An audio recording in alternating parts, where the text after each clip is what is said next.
FreeReels anime streaming setup, how to watch animation on FreeReels. If you want to watch anime on FreeReels, now FreeReels isn't just limited to drama anymore, you can also watch anime.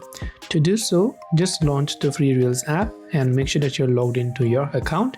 And here on the homepage you can see all the different type of dramas that are available. But if you want to watch anime, you could either swipe left like this and swipe towards the right hand side, or from the top you can see two categories, drama and anime. So you can go to this anime tab from the very top of the screen, and now you can go ahead and then begin browsing through certain anime list. And if it is a free account, of course you might have to deal with some ads in the process as well. That way you can watch animation on FreeReels or also anime. I hope that this video helped you out. If you have got any further questions, feel free to leave them down below. As always, thank you for watching till the very end, and see you soon in the next video.